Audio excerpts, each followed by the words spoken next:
Good morning students. B Ed secondary के paper knowledge and curriculum के अंतर्गत आज हम देखने वाले हैं शिक्षा के सार्वजनिकरण के मार्ग की बाधाओं को दूर करने के उपाय।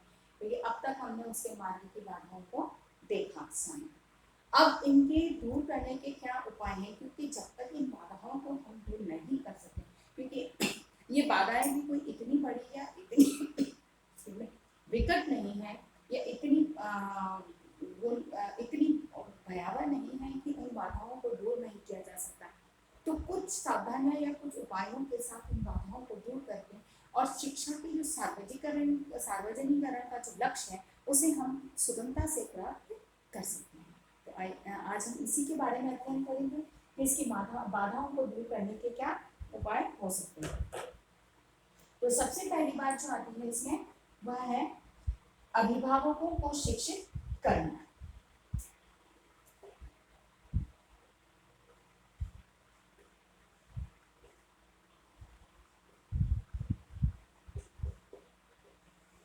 अभिभावकों को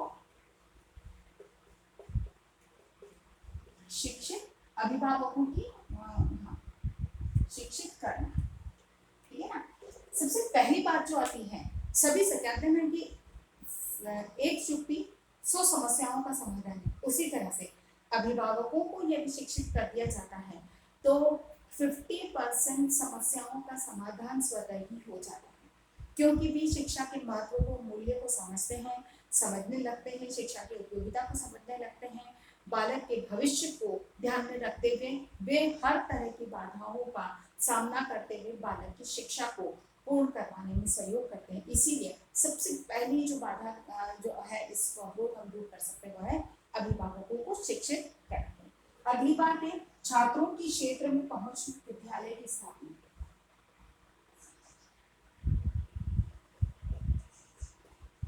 छात्रों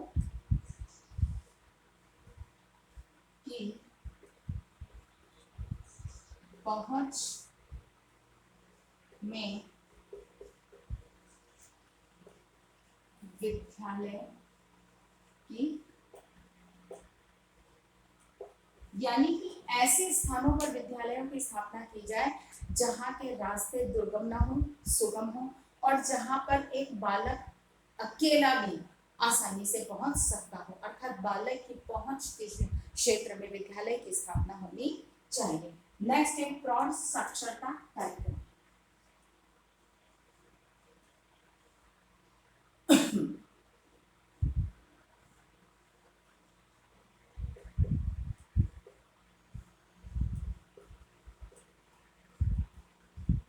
प्रौढ़ साक्षरता कार्यक्रम, क्योंकि अभिभावक को शिक्षित करने की बात आती है तो उसके लिए अनिवार्य है कि सबसे पहले प्रौढ़ शिक्षा साक्षरता कार्यक्रम का आयोजन किया जाए, और वो एक कहना चाहिए कि अनिवार्य रूप से कि उस लक्ष्य को प्राप्त करने के लिए, क्योंकि अभिभावक निश्चित है कि वह अब उनके लिए ये मुमकिन नहीं है कि वो बालक के साथ विद्यालय जाकर शिक्षा को अर्जित करें।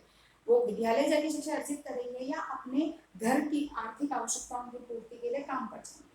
इसीलिए बालक रात के समय या उनके खाली समय, जिस समय वे खाली हैं, काम से लौट कर आ जाते हैं, मतलब कि एक तरह से कहा जाए कि अब वो बिना किसी मानसिक तनाव के या बिना किसी बाधा के पढ़ने में रुचि ले सकते हैं, तो वह होता है उनके खाली समय में। अब वह खाली समय जैसे कि काम पर लौट कर आ गए और सभी कामों से फ्री हो गए, तो उस समय वो आराम से उस शिक्षा संबंधी गतिविधियों में भाग ले सकते हैं।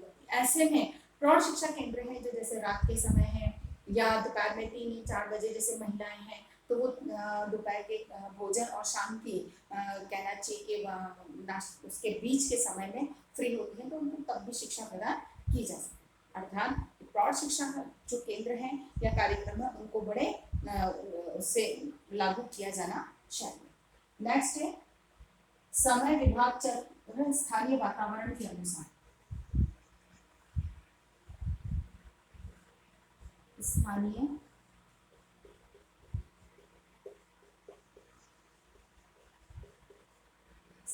वातावरणानुसार समय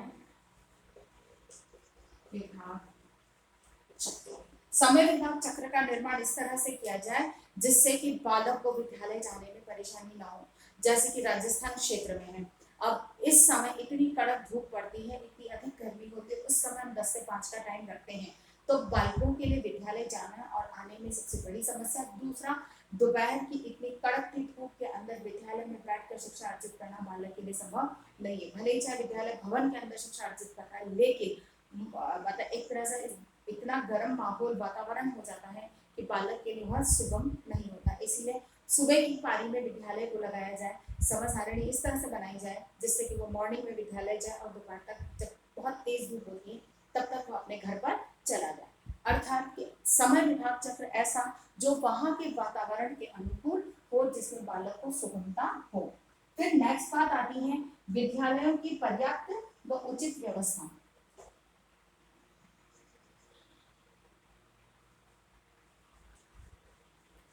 पर्याप्त व उचित विद्यालय, विद्यालय की जो स्थापना है वो पर्याप्त मात्रा में होनी चाहिए, यानी कि जितनी जनसंख्या है उसके अनुकूल विद्यालयों की स्थापना की जाए। और उचित मात्रा, उचित विद्यालय हो यानी कि उसमें उचित संसाधन, जितनी आवश्यक संसाधन है वो सभी उसमें उपलब्ध होने चाहिए, जिससे कि बालक की शिक्षा में किसी प्रकार की बाधा उपस्थित ना हो और वो न आए। इसीलिए पर्याप्त मात्रा में उचित विद्यालयों की स्थापना की जानी चाहिए। उसके बाद में आता है बालकों के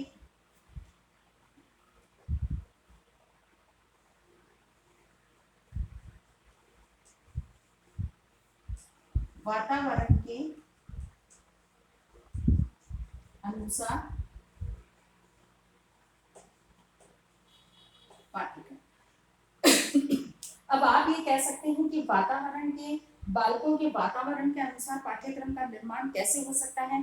तो बालक के वातावरण का मतलब कि एक जो पाठ्यक्रम का निर्धारण इस तरह से किया जाए कि बालक, हर क्षेत्र के बालक को यह अनुभव हो कि मेरे आसपास की जितनी भी सराउंडिंग है उससे रिलेटेड मेरे को ज्ञान प्रदान किया जा रहा है, जिससे कि मैं अपने आप, अपने समाज, अपने संस्कृति, अपने आसपास के वातावरण से सुगमता से समायोजन कर सकता हूँ। अर्थात कि पाठ्यक्रम का निर्माण इतना सावधानी पूर्वक और इतनी उच्च कोटि से होना चाहिए जिसमें कि बालक के वातावरण के अनुसार उसे पढ़ा लेने की हर संभव संभावनाएं उसमें उपस्थित होनी चाहिए। अगली बात इसके अंतर्गत आती है आनंददायी विद्यालय वातावरण।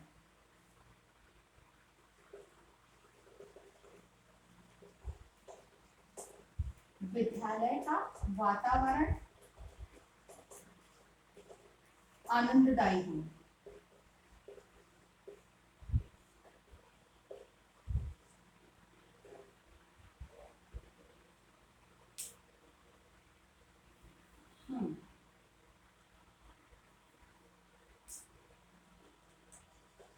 विद्यालय का वातावरण आनंददायी होना चाहिए, यानी कि बहुत कहना चाहिए कि तनावपूर्ण या बहुत अधिक वो कहना चाहिए कि भयपूर्ण वातावरण विद्यालय का नहीं होना चाहिए। विद्यालय में बालक स्वतंत्र रूप से एकदम प्रसन्नचित्त होकर शिक्षा अर्जित करने का वातावरण इसके लिए होना चाहिए, यानी कि शिक्षक का भय नहीं होना चाहिए। विद्यालय के ऊपर थोपे जाने वाले अनुशासन का भय नहीं होना चाहिए बालक को।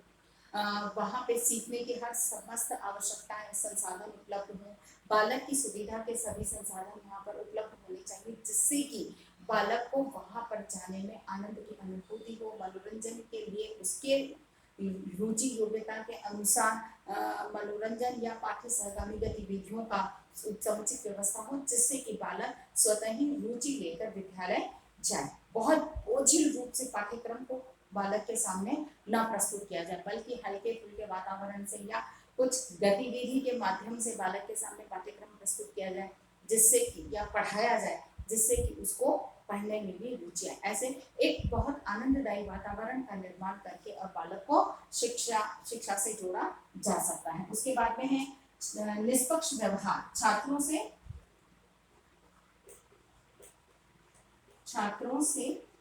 निष्पक्ष व्यवहार।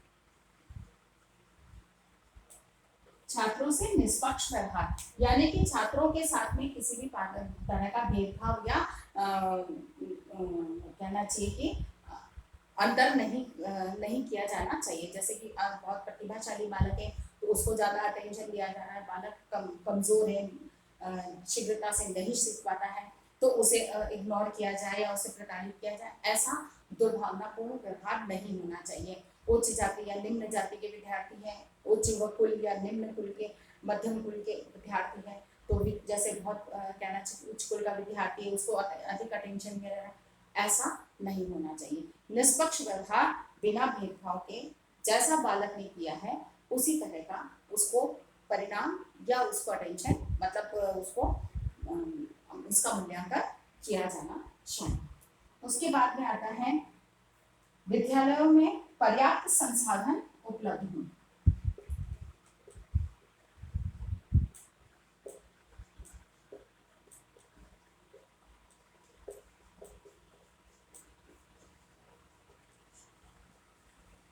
विद्यालयों में संसाधन पर्याप्त मात्रा में उपलब्ध होने चाहिए, जितने कि बालक के पाठ्यक्रम को सुगमता सरलता पूर्वक पूर्ण कराया जा सकता है। बहुत अधिक संसाधन की भी आवश्यकता नहीं है और निम्न संसाधन भी नहीं होने चाहिए। पर्याप्त संसाधन हो जिससे कि बालक को की शिक्षा को पूर्ण करने में किसी प्रकार की समस्या उत्पन्न न हो। जैसे किसी प्रकार के डिजिटल या नक्शे वगैरह की आवश्यकता है तो वो उपलब्ध होने चाहिए। संसाधनों में बालक के लिए टेबल कुर्सी या दरी पट्टी की व्यवस्था होनी चाहिए जिससे कि बालक सुगमता पूर्वक बैठकर शिक्षा अर्जित कर सके। टॉयलेट्स की व्यवस्था होनी चाहिए।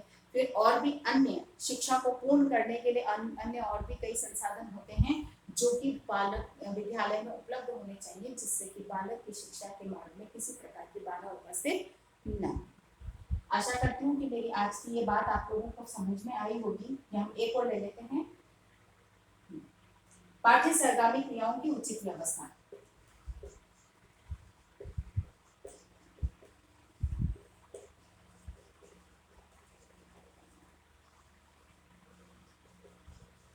उचित व्यवस्था क्योंकि इसका भी होना बच्चों के मनोरंजन के लिए क्या कहा जाए या बच्चों के अपनी रुचि के कार्यों को पूर्ण करने के लिए सबसे अच्छा साधन होता है पाठ्य सरगर्मी गतिविधि। तो उनका विद्यालय में उचित प्रबंध या पर्याप्त मात्रा में होना अनिवार्य है। शिक्षा के साथ में ये भी शिक्षा पूर्ण करने में महत्वपूर्ण भागीदारी निभाते हैं, इसीलिए इनका होना भी अनिवार्य है। आज हम यहीं तक अपनी बात को रखते हैं। अभी और इससे बालक की बाधाओं को दूर करने के कुछ और उपाय हैं तो उनको हम अपने नेक्स्ट वीडियो में देंगे। आशा करती हूँ कि मेरी आज की बात यहाँ तक आपको समझ में आई होगी। अपनी बात को समाप्त करने से पहले कोविड-19 की महामारी के दौर में अपने आप को सुरक्षित रखें। बहुत अधिक आवश्यकता होने पे घर से निकलते हैं तो 3 बातों का ध्यान रखें। मुँह पर मास्क लगाएं, सोशल डिस्टेंसिंग का पालन करें और अपने हाथों को सैनिटाइज करते रहें। स्वस्थ रहें, सुरक्षित रहें। धन्यवाद।